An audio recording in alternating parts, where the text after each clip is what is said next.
ایک شخص نے ایک امام صاحب کی، ایک مولانا صاحب کی اپنے گھر پہ دعوت کی کہ حضرت آئیے ذرا گھر پہ کھانا کھائیے، دعا بھی کر دیجئے۔ ڈرائنگ روم میں بٹھایا اور کھانے پینے کا انتظام کرنے چلا گیا۔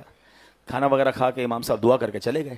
بیٹا آیا، کہتا ہے ابو جان کمرے میں کون آیا تھا؟ کہا امام صاحب آئے تھے۔ کہا میرے بہت سارے پیسے پڑے ہوئے تھے، غائب ہو گئے ہیں۔ کہتا ہے کیسی بات کر رہے ہو، امام صاحب ہیں، تم نے کہیں بھول گئے؟ نہیں ابو میں نے یہیں رکھے تھے۔ بڑا پریشان کیونکہ پیسے زیادہ تھے، ٹینشن میں آ گیا۔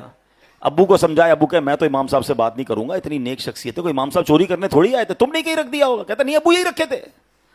بہرحال دل میں اس نے رکھی بات، پیسے زیادہ تھے، یاد تھے اس کو۔ 6 مہینے، سال بعد، 1 سال بعد پھر انہوں نے امام صاحب کی دعوت کی۔ بچہ تو بچہ ہی ہوتا ہے، اس کو اپنے پیسے یاد تھے، ابو کو دعوت یاد تھی، بچے کو پیسے یاد تھے۔ جیسے امام صاحب آئے تو ابو کھانا لینے گئے تو اس نے کان میں امام صاحب سے پوچھ لیا، امام صاحب ایک بات کہوں، ناراض مت ہوئیے گا۔ بولو بیٹا کیا مسئلہ ہے؟ کہا پچھلے سال بھی آئے تھے نا، میرے کچھ پیسے تھے، بڑے زیادہ پیسے تھے، آپ جب سے گئے وہ پیسے نہیں مل رہے، آپ ناراض مت ہوئیے گا، میں آپ کو کچھ کہہ نہیں رہا، آپ کو نظر آئے تھے۔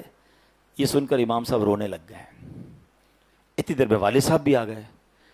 بیٹے نے کہا میں نے امام صاحب سے پوچھا ہے، وہ تو رو رہے ہیں۔ کہا دیکھا میں نے کہا تھا نا تمہیں نہیں کرنا تھا، امام صاحب کو کتنا دکھ ہوا، آپ معاف کر دیں، ہم آپ کو چور نہیں کہہ رہے، بس یہ بچہ تھا اس نے پوچھ لیا۔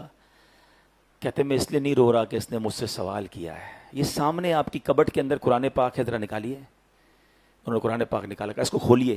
وہ جلدان کے اندر لپٹا ہوا تھا، اس کو کھولا تو سارے پیسے اس کے اندر پڑے تھے۔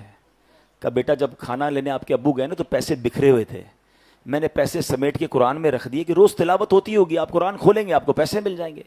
میں رو اس لیے رہا ہوں کہ پورا سال ہو گیا ہے آپ کے گھر میں قرآن نہیں کھولا ہے۔ سچ بتاؤ یہ حال نہیں ہے ہمارا؟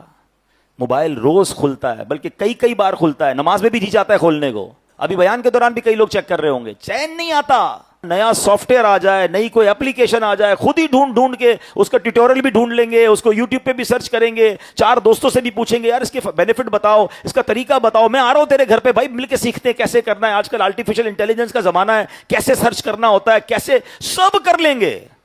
قرآن کے بارے میں یار ابھی تو واقعی مشکل ہے، اب تو کیسے پڑھیں؟ یعنی جس کو نہیں کرنا نا، ایک جملہ یاد کر لیں، امیر علیہ سنت کا بڑا تاریخی جملہ ہے۔